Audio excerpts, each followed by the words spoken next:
Hello, my name is Vanessa. I'm 27 years old. Only a year ago, I went through a life-threatening event that resulted in my in-laws getting arrested and me getting a divorce from my husband. I know it all sounds crazy, so let me start by telling you a little about my relationship with my now ex-husband, Daniel. Daniel and I met in college and we started dating because we found out we had a lot of things in common. I ended up liking his company and the way that he always found a way to make me laugh. Besides, it did help that he was a very attractive man.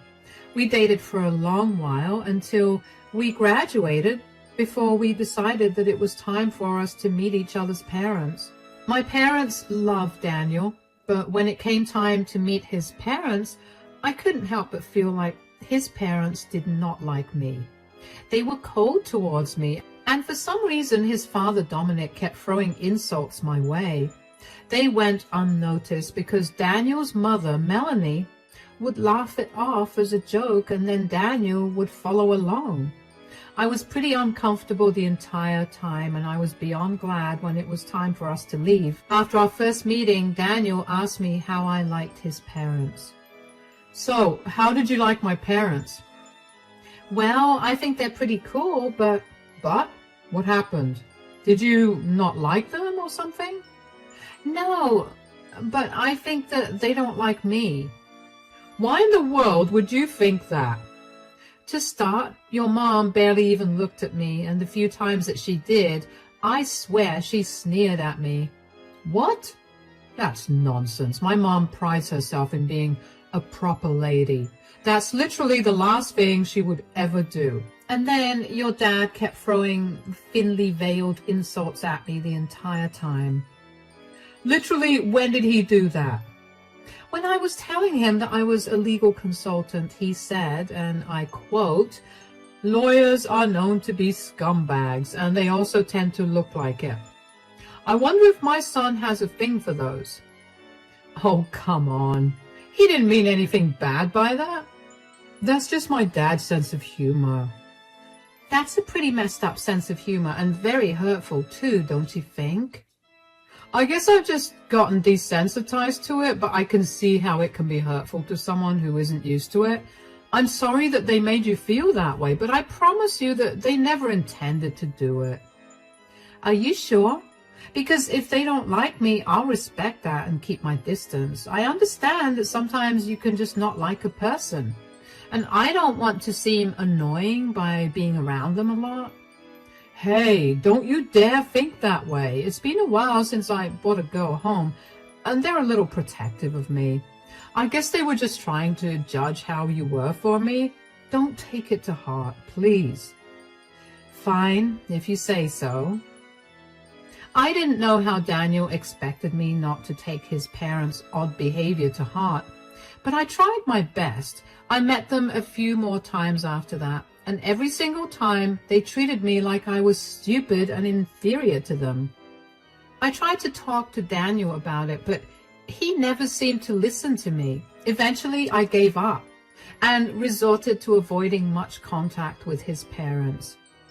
About a year after we met each other's parents, Daniel proposed to me, and within 6 months we were married.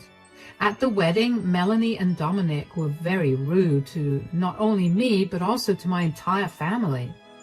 I brought it up with Daniel, and we ended up having a pretty big fight. But like always, it did not lead to any results. He'd keep excusing his parents' behavior with them, just being overprotective of him, but I didn't see why that needed to include being so mean to someone's entire family. I could deal with their behavior, but there was no reason to insult and belittle my family. After that, I pretty much barely spoke to either of them, and that was the way it was for a good 6 months. Daniel tried his hardest to mend the relationship between me and his parents, but every time I caved and went to visit them, they'd get more egregious with their insults. I will say that no matter what they said or did, I never once retaliated. I was always nice to them, and I never penalized Daniel for not taking my side. I only expected an apology when they took it too far. One day, Daniel came back home from work and told me that his mom called and she invited us on a camping trip with her and Dominic. So my mom called me today. Oh, what did she say? She told me that she and Dad were going on a camping trip this weekend. That's nice. Good for them. Yeah, well, they invited us too, and I really want to go. You can go if you want to, sweetie. What about you? They invited you along as well. In fact, Mom insisted that you come along. Really? Why? She never liked me to begin with. This again. My mom loves you. She's just not openly affectionate. Honey, she tried to push me into our wedding cake at our reception. I don't think she likes me at all. So you're just going to turn down their invitation because you think that she doesn't like you. I just don't see why I should be there. I mean, I'll only ruin the mood considering how your parents and I don't really get along so well. That's nonsense. What has my dad ever done to you? He hasn't done anything, but he's sure had a lot of insults to throw my way whenever you're not around, which, by the way, your mom finds hilarious. Are you trying to make my parents seem like some evil in-laws or something? Because I do not appreciate that at all. Daniel, I'm not trying to do anything like that. I've been trying to tell you from the start, but you would never listen to me. I don't feel comfortable being in the woods with two people who blatantly dislike me. It's just not my cup of tea. Why can't you see this as my parents' attempt to make things up then? I mean, they were adamant about bringing you along anyway. Maybe they're trying to clear all your suspicions about them not liking you. How would they even know about my suspicions? I may have told them about it, but only because I wanted you to be proved wrong so you could become comfortable around them. Daniel, you can't do that. How do you know that they won't dislike me even more now? I know they won't, and that they don't, because they've invited you to our camping trip. Keep in mind that this is a very important trip, because when I was growing up, we would go on camping trips to bond as a family. Trust me when I say that this is their roundabout way of telling you that they want to make things right with you. Fine, if you say so, but if I feel like even the smallest thing is off, you have to bring me back home. Absolutely. You have nothing to worry about. I was still very skeptical about going on this trip with Daniel's parents. They had made it abundantly clear that they did not like me, so for them to insist that I come along on some camping trip with them made me feel like there was something wrong. This feeling did not go away, and I tried my best to ignore it because I wanted to desperately believe that the invitation was their attempt to fix our relationship. When the day for the camping trip finally came, I couldn't help but notice how antsy Daniel was. I asked him if everything was all right, and he told me that he was worried about whether I'd be able to keep up with all the hiking involved. I assured him that I was, and then his parents arrived to pick us up. On the drive to the campsite, I ended up falling asleep because the anxiety about the trip kept me up the previous night and on my toes during the entire day. So I had no idea where we had gone, which was my first mistake. When we got there, we parked the car a good while away from the camping spot and hiked for about an hour and a half before we finally found a place to camp. We set up our tents. Each couple shared a tent and unpacked the food we'd bought. It had been a relatively good time by that point. Melanie and Dominic had been surprisingly nice, and I enjoyed it. After dinner was done, I thanked both of them for inviting me along. Thank you so much for inviting me along on this camping trip. Daniel told me about how important these camping trips are to you guys, and it makes me feel so nice that you invited me to join you. Of course, you're our daughter-in-law now. You're part of our family. And also, Daniel told us about how you'd been feeling around us. Oh, forget about it. That was just something I confided in him about because I was insecure and probably overthinking things. No, we can't just let it go. We did not mean to make you feel that way. And we're really sorry that we did. We weren't trying to make fun of you or be cold towards you. It's just that since Daniel was born, it had always been the three of us. He's our only son, and we tend to be very protective of him. One could even argue too protective of him. We didn't mean to hurt or upset you, and we're sorry that we did. I get that. I mean, I love Daniel with all my heart, and he's a wonderful man. I see why you guys care so much, and I can assure you that I too want only the best for him. Yeah, she makes me very happy, and there's nothing better that I could have asked for. I'm glad that's the case. As long as you keep him happy, I'm sure we'll never run into any problems together. Dominic, don't say it like that. It sounds like we're threatening her, and that's the opposite of what we want to achieve today. It's okay. I'm sure that Dominic was only trying to be funny. Sure. Anyways, where's the hot chocolate, Melanie? Oh, yes, it's in our tent. I'll pour us some cups and be right back. Hot chocolate? Oh, yeah, my mom makes a mean hot chocolate. I swear she must put some magic in it because no hot chocolate has ever tasted as good as hers. Well, then, I'm excited to try it. I was genuinely happy that night. I never expected my relationship with Melanie and Dominic to get any better. I was happy with things being the way they were, as long as Melanie and Dominic were a little more civil. But to hear them apologize and provide kind of reasonable reasons for their behavior made me feel like there was hope for my future with them. Just after Daniel told me how good Melanie's hot chocolate was, she came out of her tent and gave me a full cup of hot chocolate. I did notice that she was very particular about which cup was mine, but I didn't pay any attention to that because I was so happy about our previous conversation. For starters, her hot chocolate was very average. I didn't see why Daniel hyped it up so much, but I appreciated it out loud just to keep the good ambience going.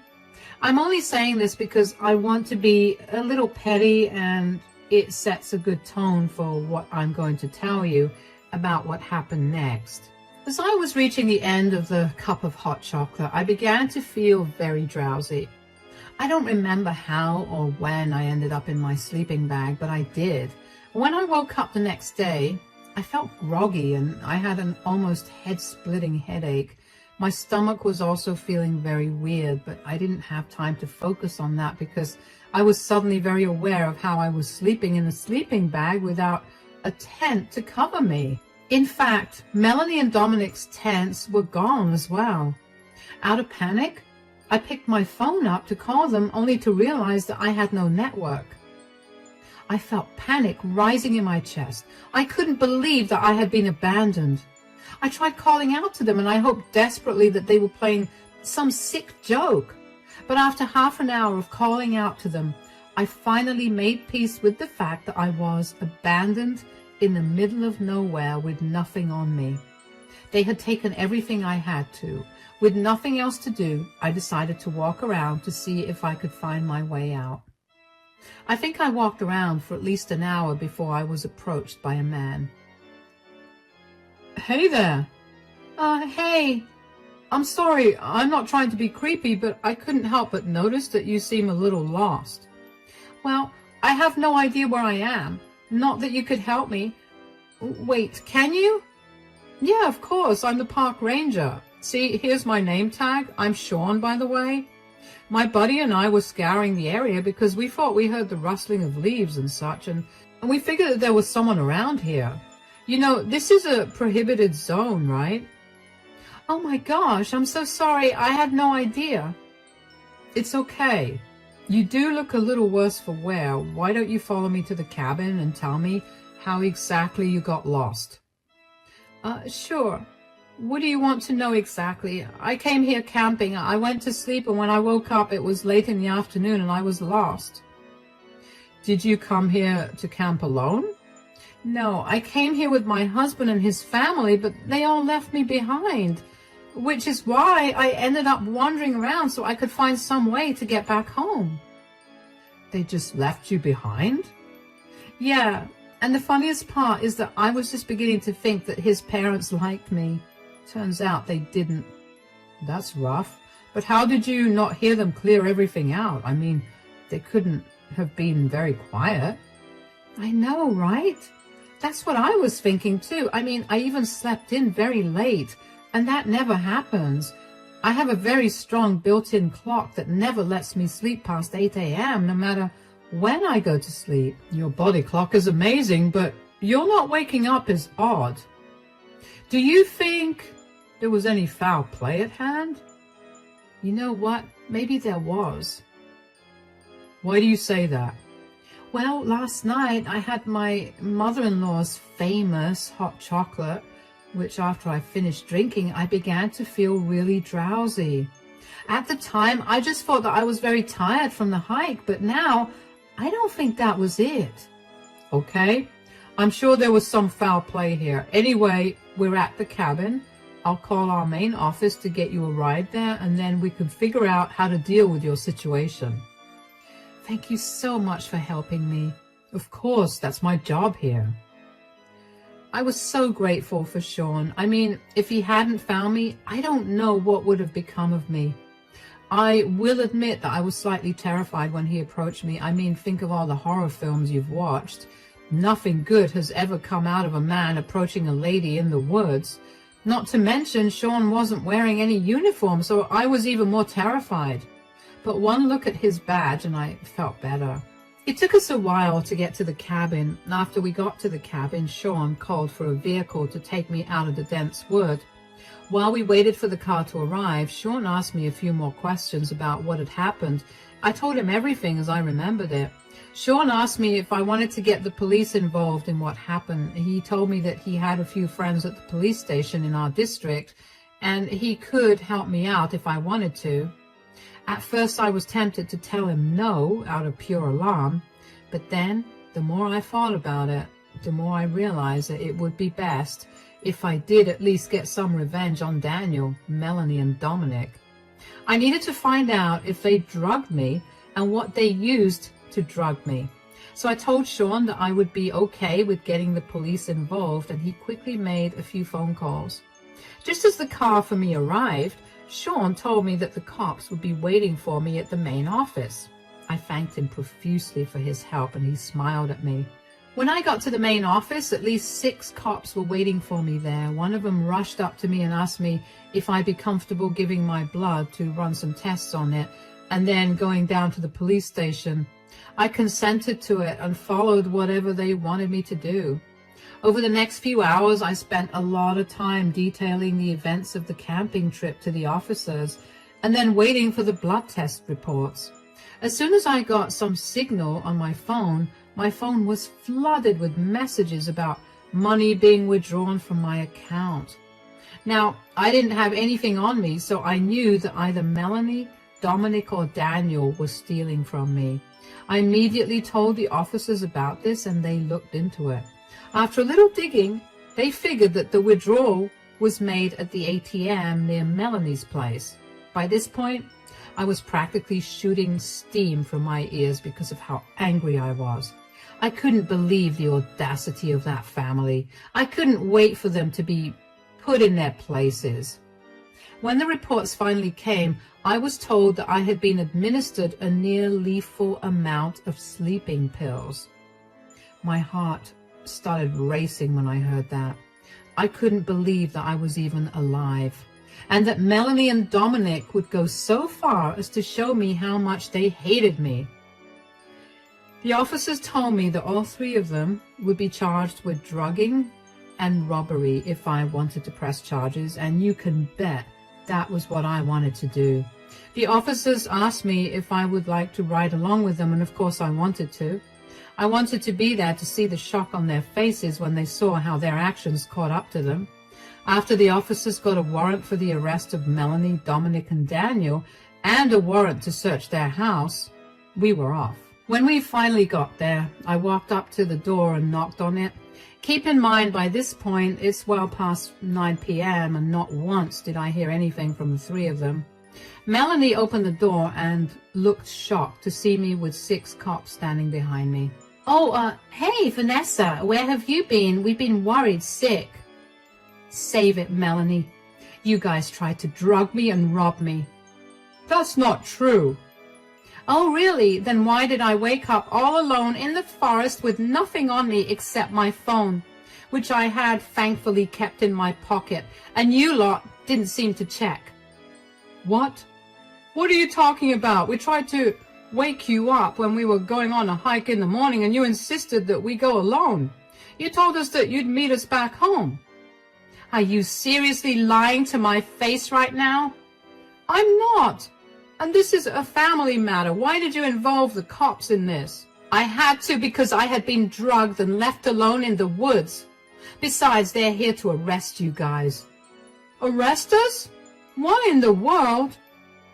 Officers? She's always been very unstable, and she's been prone to making up lies to suit her narratives. We've been nothing but kind to her, and she's always tried to pick on us for it. That's a load of lies, and you know it. How can you even prove that we drugged and robbed you? This is unconstitutional.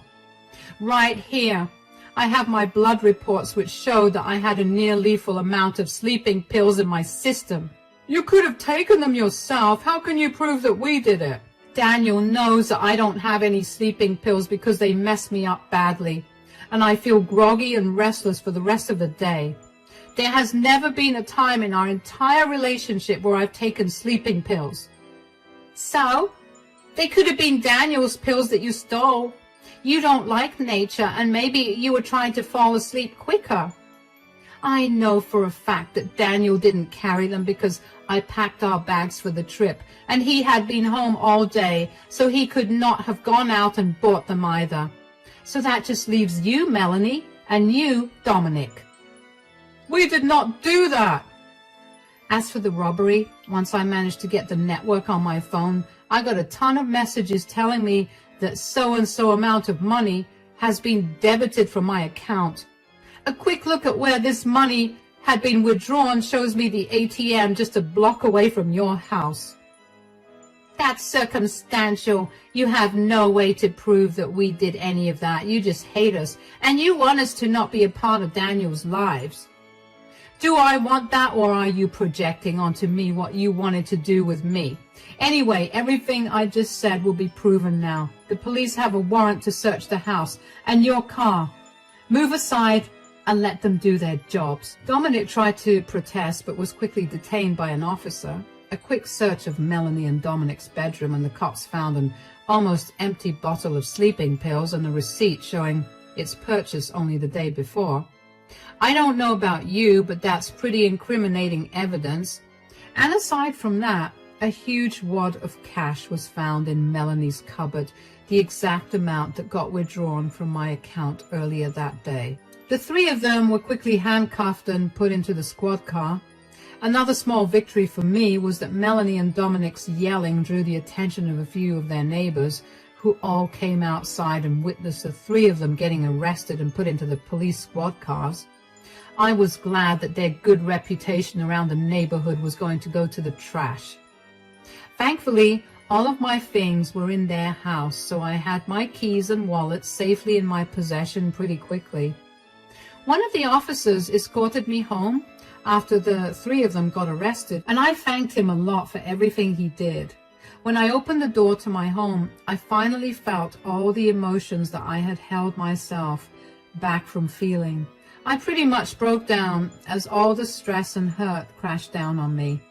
I couldn't think of a single thing I did to any of them for them to have treated me that way, especially Daniel. My answers did come to me, but only after months of courtroom visits for the trial of Melanie and Dominic. What about Daniel? Well, he turned on his parents and said that he was coerced into doing it. He said that he was only a witness to everything that happened and that he never did anything to aid his parents. There was no evidence to prove otherwise, so Daniel only got a few hours of community to complete. During this entire time, I filed for a divorce from Daniel. Right after he got let go by the police, he decided that the first thing he needed to do was come visit me. I saw that he was standing at my door through the security camera and debated opening the door to him. I got too curious, so I ended up opening the door. "Hi, Vanessa. What do you want?" "Look, I just wanted to apologize for everything that my parents did to you. I realize now that you were right about them not liking you. I should have listened to you, and I'm sorry that I didn't." "Your apology means nothing to me right now, and don't act like you weren't a part of their entire scheme." "I wasn't. They forced me to go along with them." "How did they do that? Did they tie you up and take you hostage? Did they drug you too? Did they blackmail you?" "No, they just told me to follow along without asking any questions." "Why did you think it would be a good idea to come here and apologize to me? You clearly didn't care about me. I was gone for almost an entire day, and not once did you try to find me." "Just because I didn't try to find you doesn't mean I wasn't worried sick." "Right, because being worried sick would have saved me if I had been harmed or hurt. Thank you, Daniel, for taking such good care of me." "I know that I hurt you deeply and that I've definitely hurt our relationship, but if you could just give me a chance to prove—" "Chance? Ha! You're not getting any chances, Daniel. I want nothing to do with you.